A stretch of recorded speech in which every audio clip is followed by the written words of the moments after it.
Well, hello and welcome to my channel. Thank you so much for coming. My name's Lyndon. It's a pleasure to have you here. In this video, we're going to look at the autumn leaves for tenor sax, and we're going to explore a way that we can improvise over the entire form just using one really straightforward idea, which is a blues scale. And what I want to do is to break the blues scale down for you. So just in case you don't know how to arrive at a blues scale, I'm going to show you how I arrive at a blues scale, how I think about it, and show you the recipe for one.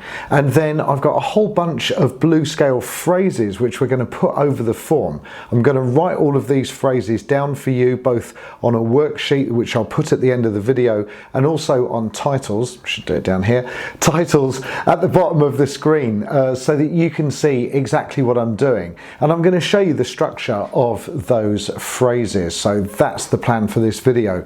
Before I dive into all of that, I just want to say thank you so much for all the lovely people across the world, Singapore and Canada and UK and America, and just literally all over. There's just people all over the world leaving really positive comments, which is lovely, and giving me great suggestions for videos, and buying me coffee, which is fantastic because that helps me pay the mortgage and survive as a musician. Right, let's have a look, let's dive in. So the first thing that I want to do is to have a look at the structure of a blues scale, and this is the way that I think about it. Now, it's certainly not the only way that you can arrive at a blues scale, and also the reason why I'm doing this is that rather than just give you the blues scale, I want to show you how to work out a blues scale in any key. And the blues scale that we need for the autumn leaves for tenor sax is a blues scale, not a blues scale, but a blues scale in A. And a blues scale is a type of A minor. So that's how I would think about it. I would think about A minor. And so I would arrive at that by thinking about A minor as being the second mode of G major. So let's write that down. So we've got G major, which is G, A, B, C, D, E, F sharp, and G, and this is my G minor, G major, sorry, or G major 7. And then if I take the second mode, I get A, B, C, D, E, F sharp, G and A, and this is my A minor 7, and that's a particular type of minor scale, which is my Dorian minor. Now we know that the chord tones are very, very significant in any scale, and this is no different. And the chord tones of this, which are the root and the third and the fifth and the seventh, are A, C, E and G. So this is my chord tones. Now if I number this scale, 1, 2, 3, 4, 5, 6, 7 and 8, if I number the notes, what I'm going to do is if I add in the fourth note of the scale, so add in the fourth note to the chord tones, I'm going to get this. I'm going to get A, C, D, E and G. So this is 1, 3, 5 and 7, and now this is 1, 3, 4, 5 and 7 of A minor, and this structure is massively significant, which is your minor 5-note scale, minor pentatonic scale. Just drop the lid of my pen. So this is the minor pentatonic. And this is really, really massively significant, because if I learn all of my minor pentatonics, if I'm in a band or I go to a jam session and I've got my minor pentatonics down, that's going to sound absolutely fantastic in all musical situations. I mean, it just really, really, really is.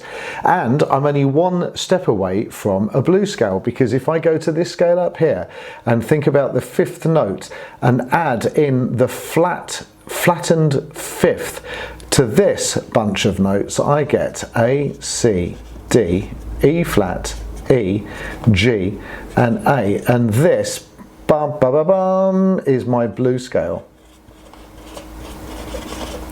So you get the root, the third, the fourth, the flattened fifth. Yeah, you okay with that? So look, there's the fifth note, and you're just adding a flat fifth. So add in a flat 5. and then this is the 5th, and this is the 7th, and that's the root again.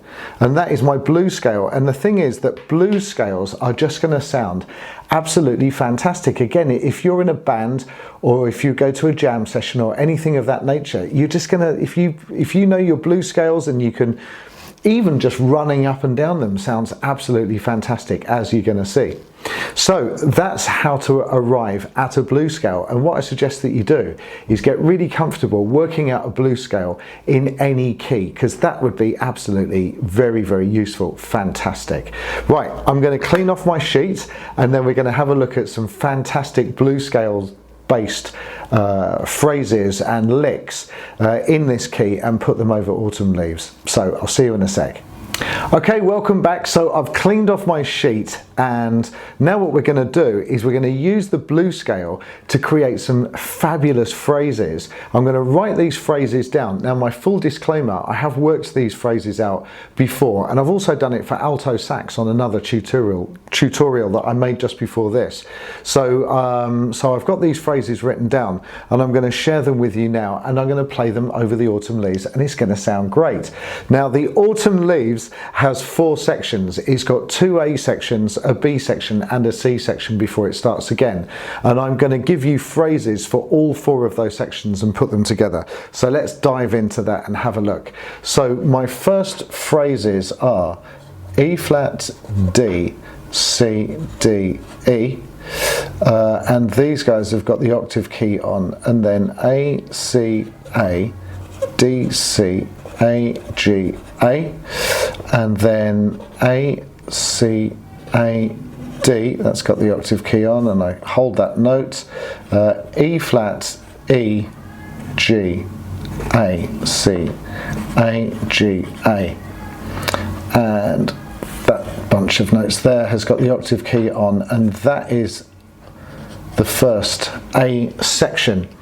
And if you look at that sheet and you see all of those notes written down, you just think, how on earth do you arrive at that?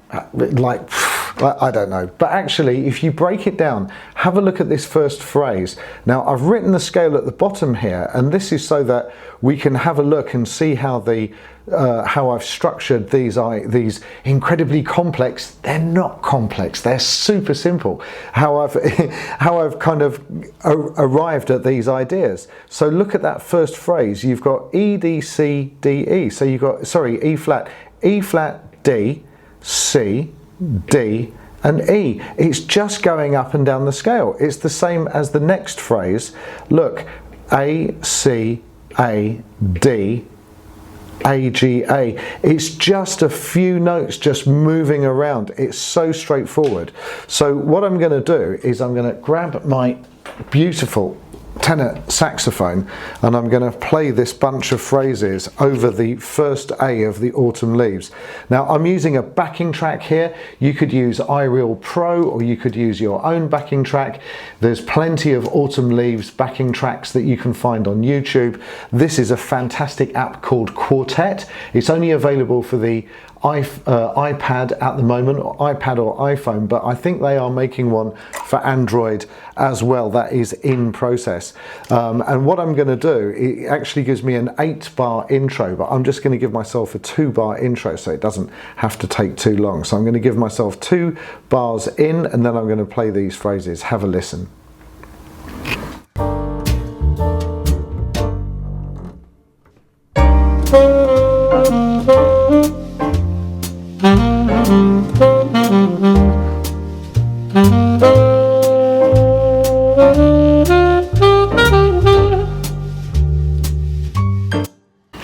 Sounds great. I mean, it just sounds really, really, really, really nice, and perfect for your first A.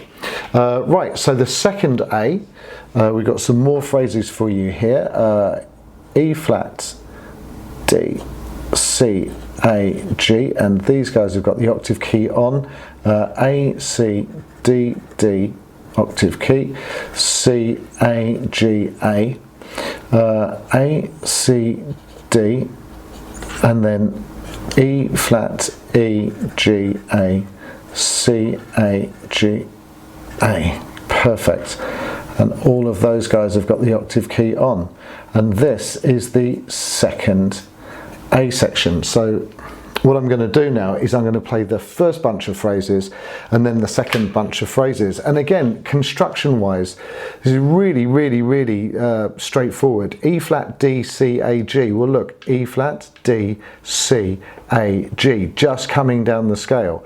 And then look, A, C, D, D, A, C, D, D, C, A, G, A. Oh my gosh, when you see it written out in a long stream of notes, it looks really complex. How do you arrive at, but when you look at it in terms of the scale move, it's just picking a note and going up and down. So I'm saying this because I want you to work out your own phrases and be able to do that and see how easy it is to do. So I'm going to give myself another 2 bars intro and play the 2 A sections together. So here we go. First A.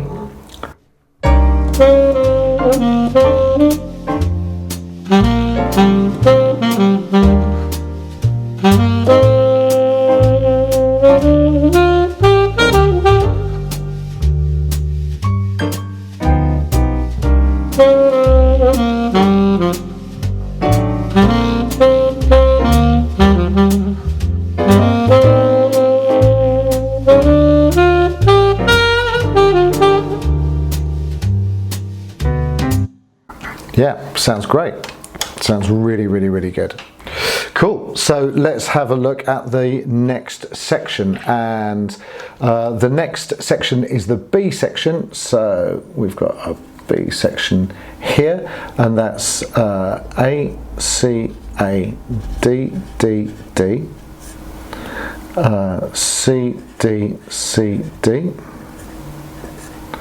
and then C, E flat, D and C. These guys have got the octave key on. And then G, E, D, the octave on, C, A, G and A, G. Really straightforward. So that's the B section, and once again, no prizes for guessing. Look at this phrase, C, C, E flat, D, C. It's just using a few notes. It's just moving up and down the blues scale. So I'm going to put all 3 of these sections together now. It's going to sound really nice. Grab my hooter, and here we go.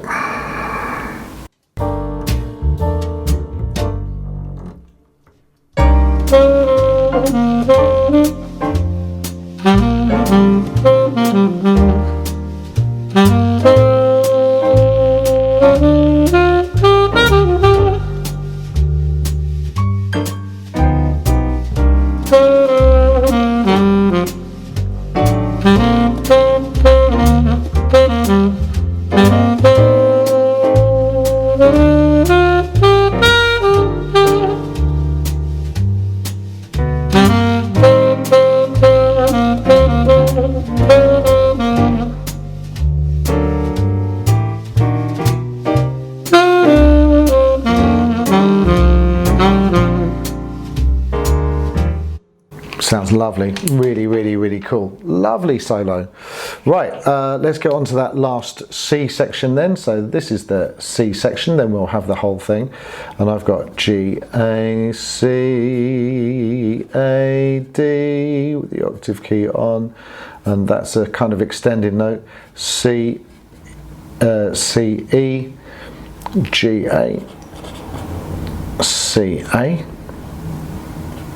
I mean, even for me, I wrote these phrases, but even writing them down like this, it doesn't make anywhere near as much sense as when I'm just running up and down the scale. It makes perfect sense, but I would normally do this by ear if I'm inventing phrases, just by jamming. D, D, D, D, D. Better not talk and write at the same time, because that will end in disaster.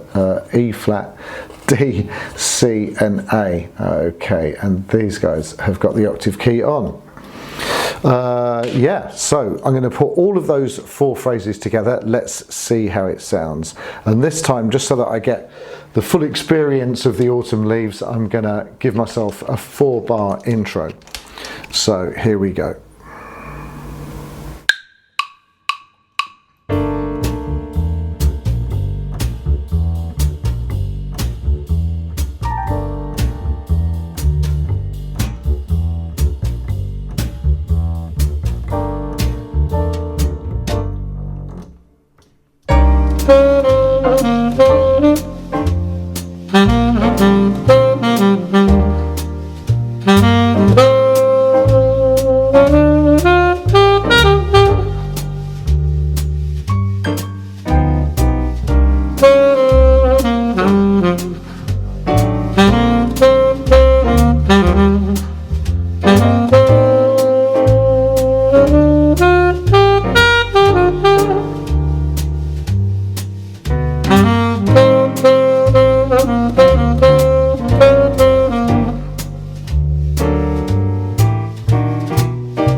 brilliant solo. Sounds really, really, really nice. Of course, it's not the only way that you could approach doing a solo over Autumn Leaves. It'd be really great if you understood all of the chords, and I've made another video about that which I'll put in the description below. So if you're interested in how to navigate through these chords, you can go through that and have a look as well. But I think this is a completely viable way, and I would play that solo in front of anybody and not feel that, you know, wow, that's just too simple. It just sounds great. It sounds really, really, really, really nice. So I hope you find that useful. Blues scales are fantastic. Learn all your blues scales. They're so, so incredibly useful. And there are other jazz standards that you can use a blues scale all over. Right, anyway, I'm starting to rant. I can feel it. Thank you so much. Please subscribe. Please share these videos. If you feel like supporting the making of these videos by buying me a coffee, that's always incredibly welcome. I do respond to your comments and your feedback. I try and respond within the hour if I can, and nearly always within the day, unless there's something happening, which means I really, really can't. But I keep on top of all of the comments, and I really appreciate them. So does my wife, and my whole family has been massively affected by my YouTube channel. Anyway, I better go. I'll see you in the next video. Thank you so much. Hope you found that useful. See you next time. Take care. Bye bye.